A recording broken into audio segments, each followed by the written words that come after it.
happens when a 35-year-old African president walks into a room full of world leaders and refuses to play by their rules?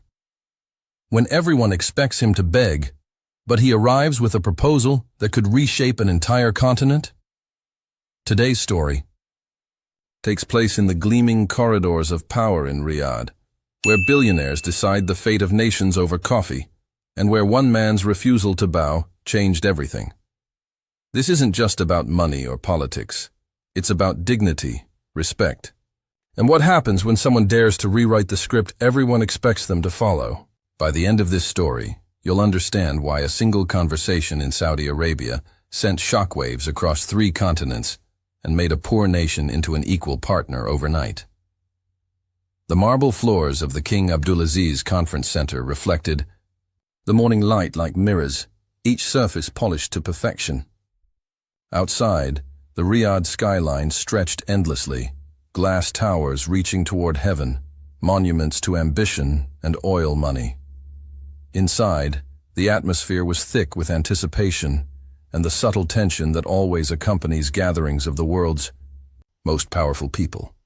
It was March 15th, and the Saudi Crown Prince's annual investment summit was about to begin. This wasn't just any business meeting.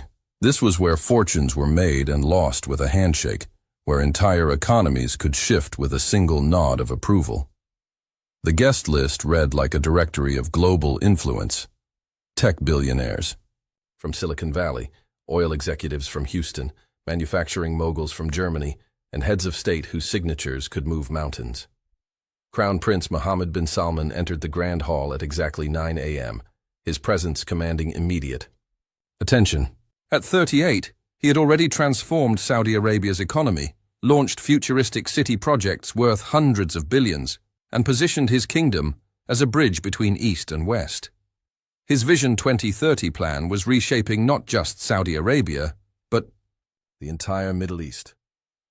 Today, he would decide which global partnerships deserved his kingdom's vast resources. The delegates had been arriving since dawn. Private jets lined the tarmac at King Khalid International Airport like luxury cars in a showroom. Each visitor had come with proposals, presentations, and promises.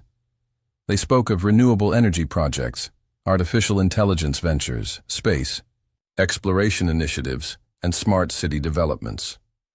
The competition was fierce. Everyone wanted a piece of Saudi Arabia's $2 trillion public investment fund. Among the familiar faces were some surprises. The president of Singapore had flown in to discuss semiconductor manufacturing. Brazil's foreign minister brought proposals for agricultural technology exchanges. Even the Prime Minister of Estonia was there, pitching digital governance solutions. But buried deep in the day's agenda, almost as an afterthought, was a name that made many attendees scratch their heads in confusion. Ibrahim Traore, President of Burkina Faso. The whispers started immediately. Burkina Faso, the landlocked West. African nation that most people couldn't locate on a map. What could possibly bring their leader to a summit designed for economic superpowers? The country's entire GDP was barely $15 billion, less than what some attendees spent on weekend acquisitions. Their infrastructure was decades behind, their resources limited, their international influence minimal. It seemed almost absurd. "Why is he even here?" murmured the German delegation. "What does Burkina Faso have that Saudi Arabia could possibly want?" The answer to that question would soon reshape everyone's understanding of power, partnership, and potential. As the morning sessions progressed, presentation after presentation followed the same predictable pattern. Sleek PowerPoint slides, impressive statistics, polished executives in $1,000 suits making carefully rehearsed pitches. The Crown Prince listened politely, asked strategic questions, and made non-committal promises to consider all proposals thoroughly. The atmosphere was professional but cold. Business is business, nothing more. Then came the lunch break. Delegates mingled in small groups, discussing market trends and exchanging business cards. The Saudi officials moved through the crowd like gracious hosts, ensuring everyone felt welcomed but maintaining the careful distance that power requires. It was during this intermission that Ibrahim Traore finally made his appearance. He was nothing like what the room expected. At 35, he was younger than most CEOs present, but carried himself with a quiet confidence that was impossible to ignore. Unlike every other delegate, he wasn't wearing a Western business suit. Instead, he wore his nation's traditional military dress uniform, not as a costume or cultural display, but as a statement of identity and pride. The fabric wasn't expensive, the tailoring wasn't perfect, but something about his presence commanded respect. The conversations gradually quieted as people noticed him.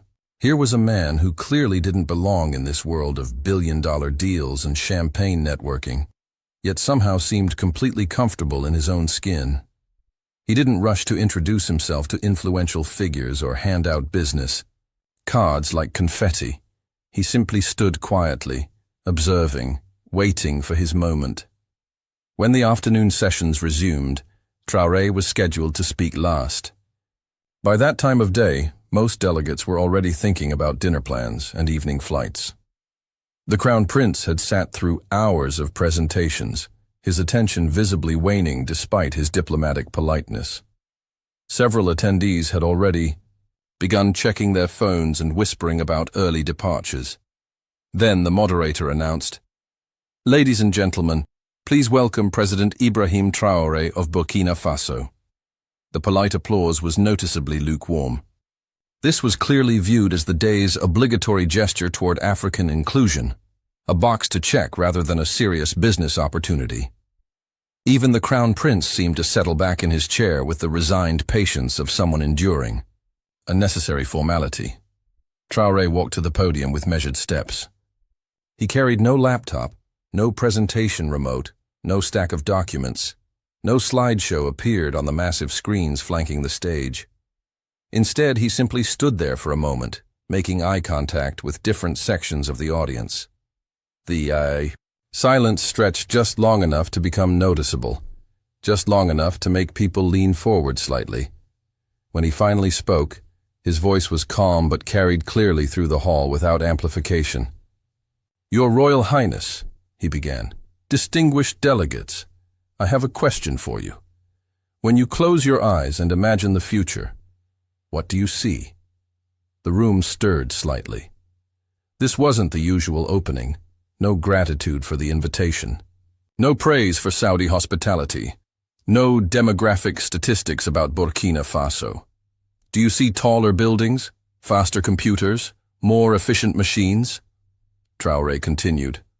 Or do you see human beings standing a little straighter, walking a little, prouder, dreaming a little bigger?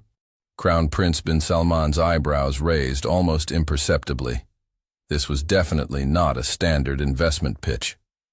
Traore stepped away from the podium, moving closer to his audience. For the past 6 hours, I've listened to brilliant minds discuss market penetration, profit margins, and return on investment. All important metrics, all necessary calculations. But I've heard very little about the one resource that actually creates wealth: human potential. He paused, letting that statement settle. Your Highness, your kingdom has invested brilliantly across the globe. Silicon Valley startups, European manufacturing, Asian technology hubs.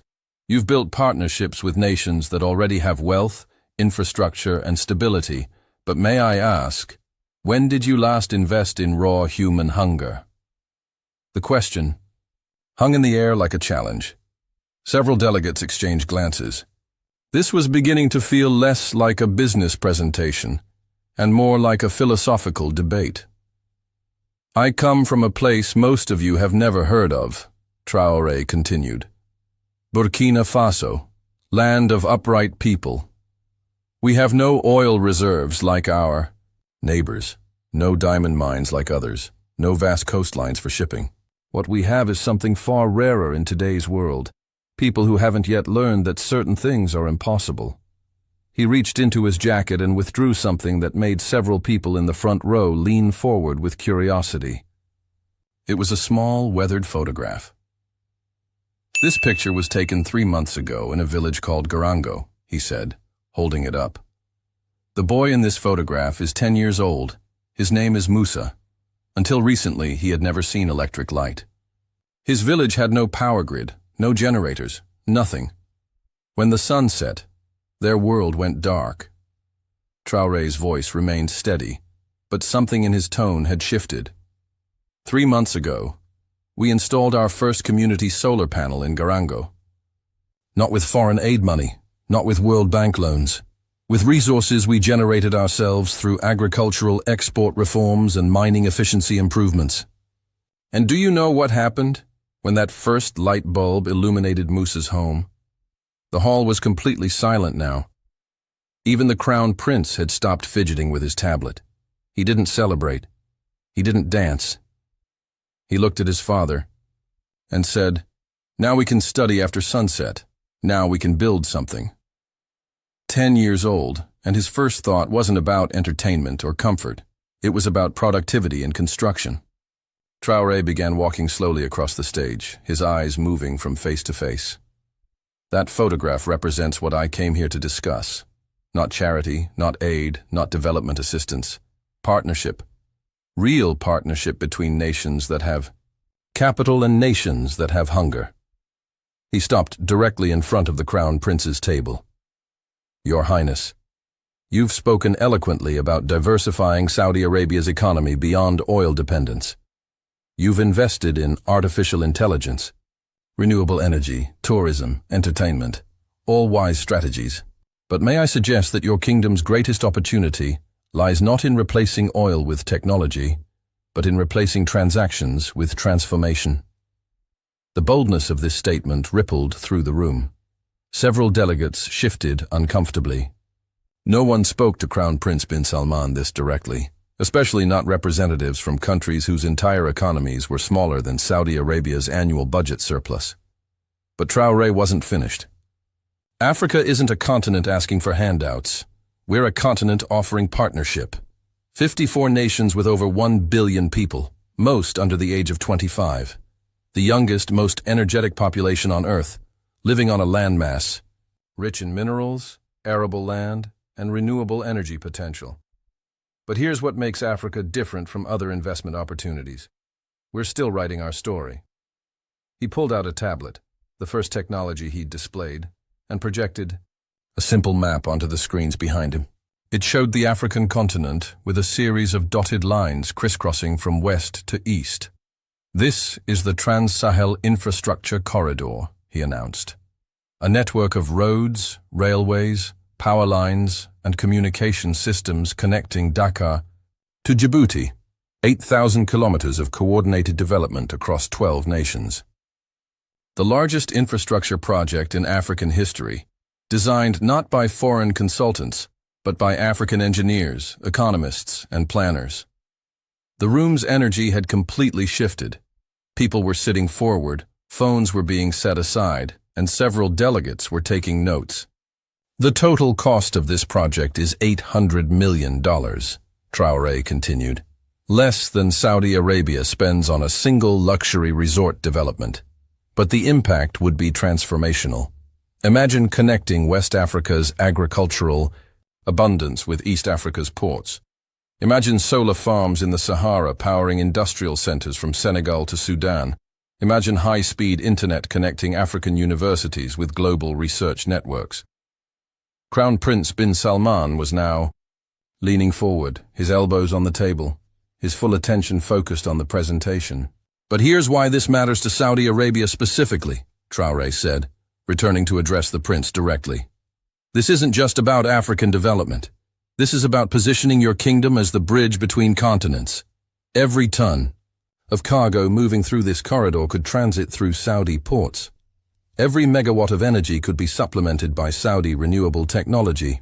Every communication network could be enhanced by Saudi telecommunications investments."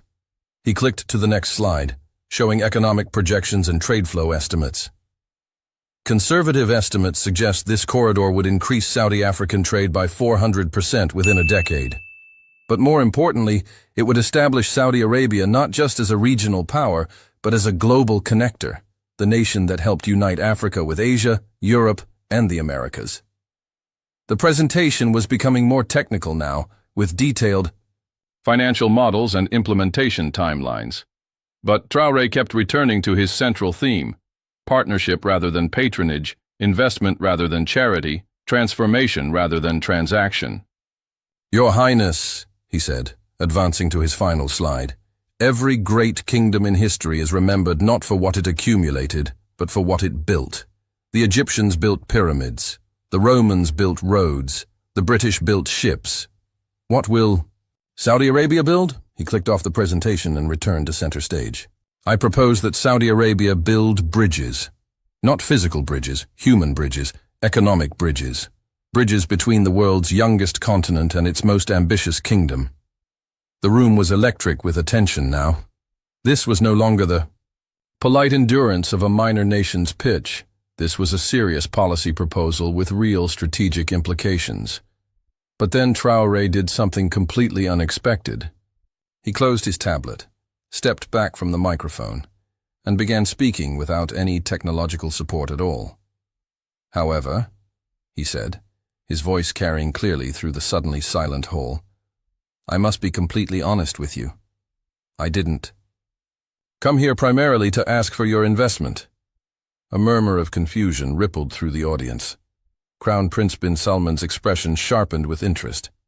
"I came here to offer you something far more valuable than a business opportunity," Traore continued.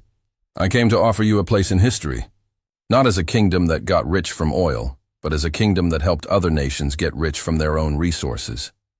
Not as a country that bought influence, but as a country that built influence through partnership and respect." He paused, letting this distinction sink in. "The Trans-Sahel corridor will be built, with or without Saudi participation. My country and our neighbors have already committed to making this happen. We have Chinese partners interested, European investors inquiring, and American corporations studying feasibility. We don't need rescue, we need partnership." The boldness of this statement was breathtaking. Here was a representative from one of the world's poorest countries, essentially telling one of the world's richest countries that their participation was welcome but not essential. "But," Traore continued, "if Saudi Arabia chooses to join this project, you won't just be investing in infrastructure. You'll be investing in the future of South-South cooperation. You'll be demonstrating that wealth is most powerful when it creates more wealth, not when it simply accumulates more wealth." He began walking toward the Crown Prince's table again, but this time his approach felt less like a presentation and more like a conversation between equals. "Your Highness, you've spoken about Vision 2030 and Saudi Arabia's transformation into a global hub. But imagine Vision 2050, Saudi Arabia as the nation that helped transform an entire continent. Imagine Saudi companies not just operating in Africa, but growing with Africa. Imagine Saudi students studying in African universities that Saudi investment helped build. Imagine African students researching in Saudi laboratories that African minerals helped construct." The vision he was painting was expansive, ambitious, and completely different from the traditional donor-recipient relationship that usually characterized North-South economic partnerships. "This is why I didn't prepare a PowerPoint presentation." "Asking for money," Traore said. "This is why I didn't bring a delegation of consultants with financial projections. This is why I came alone, speaking as one leader to another, offering partnership between equals." He stopped directly in front of the Crown Prince, close enough for a private conversation, but speaking loudly enough for the entire room to hear. "Your Highness, I believe that Saudi Arabia's greatest achievement won't be the tallest building or the fastest train or the most advanced artificial intelligence. Your greatest achievement will be proving that true power lies not in dominating markets, but in creating markets. Not in controlling resources, but in developing resources. Not in buying loyalty, but in earning respect." The room was absolutely silent. This was either the most impressive diplomatic presentation anyone had witnessed, or the most spectacular career suicide in modern international relations. Crown Prince bin Salman sat motionless for several long seconds, his expression unreadable. The tension was palpable. Every delegate in the room understood they were witnessing a pivotal moment that could either launch a revolutionary partnership or end in diplomatic embarrassment. Finally, the Crown Prince spoke. His voice was quiet, but carried clearly through the silent hall. "President Traore," he said, "in the past 5 years, I have heard thousands of investment pitches. I have been presented with countless opportunities, proposals, and partnerships. Most of them focused on what Saudi Arabia could provide: our capital, our markets, our strategic location, our influence." He paused, his eyes locked on Traore's. "You are the first person to focus on what Saudi Arabia could become: the crown." Prince stood slowly, his movement causing a ripple of attention throughout the room. When he reached his full height, he continued speaking, but now he was addressing not just Traore, but the entire assembly. "Ladies and gentlemen, what we have just witnessed is precisely the kind of thinking that will define the next century of global development. President Traore hasn't asked us to solve Africa's problems. He has invited us to participate in Africa's solutions." He began walking around his table, moving closer to where Traore stood. "This is exactly the kind of partnership that Vision 2030 was designed to create. Relationships based on mutual benefit, shared growth, and respect for each partner's contributions." The Crown Prince stopped directly in front of Traore, close, enough that their conversation became personal rather than public, though everyone in the room strained to hear every word. "Mr. President," he said, "your Trans-Sahel infrastructure corridor represents precisely the kind of transformational investment that Saudi Arabia wants to support. Not because we see Africa as a charity case, but because we see Africa as a partner in building the world's economic future." He turned to address the broader audience. "Saudi Arabia's Public Investment Fund will commit $500 million to the first phase of the Trans-Sahel infrastructure